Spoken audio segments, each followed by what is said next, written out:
Kita semua kayaknya pernah deh ngerasain ini, ya kan? Perasaan di mana kita tuh kayak tersesat, bingung, atau benar-benar ngerasa stuck dalam hidup.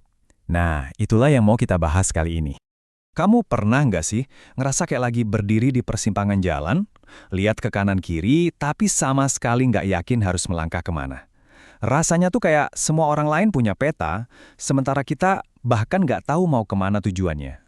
Dan disinilah masalah utamanya. Rasa frustrasi karena nggak tahu mau kemana, ditambah bingung harus mulai dari mana.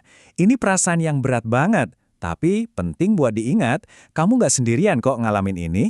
Oke, mari kita bedah lebih dalam soal perasaan ini. Kita sebut aja perasaan buntu, yaitu momen di mana masa depan itu rasanya kayak kabut tebal yang nggak bisa kita lihat tembus.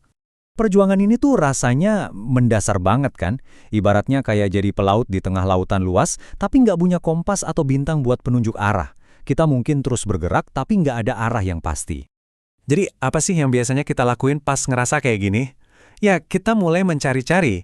Kita cari satu tujuan besar itu, satu passion hidup, seolah-olah itu tuh harta karun yang tersembunyi di luar sana, yang nunggu buat ditemuin. Nah, ini nih pertanyaan yang bisa mengubah segalanya. Gimana kalau pencarian keluar ini justru yang bikin kita muter-muter di tempat yang sama? Gimana kalau selama ini kita salah tempat mencari? Dan disinilah ide utamanya muncul. Ada pergeseran fokus yang total. Daripada terus-terusan lihat keluar, gimana kalau kita mulai lihat ke dalam? Solusinya ternyata bukan tentang menemukan tujuan, tapi tentang membangun diri kita jadi pribadi yang lebih baik. Kutipan ini benar-benar merangkum semuanya dengan pas. Ini tuh kayak ngasih kita izin buat berhenti panik mencari-cari. Saat kita tersesat, yang perlu diperbaiki dulu ya penjelajahnya, yaitu diri kita sendiri, sebelum kita coba-coba cari peta yang baru. Jadi, poin kuncinya begini, fokus kita geser.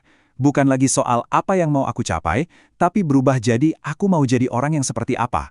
Karena dengan memperbaiki si penjelajah, perjalanan apapun ke depannya pasti jadi jauh lebih baik. Oke, kedengarannya bagus ya secara teori, tapi praktiknya gimana? Nah, ayo kita lihat langkah-langkah konkret apa aja yang bisa kita ambil. Coba kita lihat langkah-langkah ini. Ini bukan soal lompatan-lompatan raksasa, tapi soal perbaikan mendasar.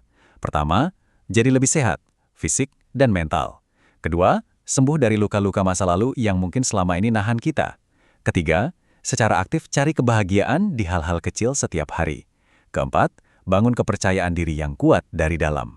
Dan yang kelima, latih rasa syukur. Masing-masing dari ini tuh kayak fondasi buat bangun versi diri kita yang lebih baik. Dan inilah intinya, lupakan soal ngebandingin diri sama orang lain. Satu-satunya tolok ukur kita adalah diri kita yang kemarin. Apa hari ini kita sedikit lebih baik, sedikit lebih bijak, atau sedikit lebih kuat? Kalau jawabannya iya, berarti kita udah menang. Nah, sekarang kita sampai ke bagian yang paling keren dari semua ini. Apa sih yang terjadi kalau kita mengerahkan semua energi kita untuk perbaikan diri? Hasilnya adalah apa yang bisa kita sebut tujuan yang muncul sendiri.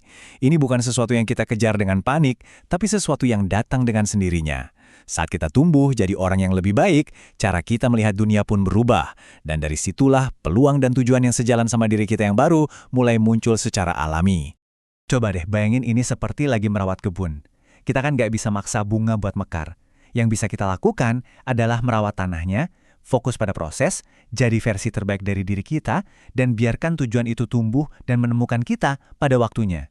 Inilah kesimpulan paling kuat dari semua pembahasan kita. Berhenti mengejar, mulailah membangun, investasikan waktu dan energi untuk diri sendiri, dan hadiah terbesarnya, yaitu rasa punya tujuan, akan datang sebagai hasilnya.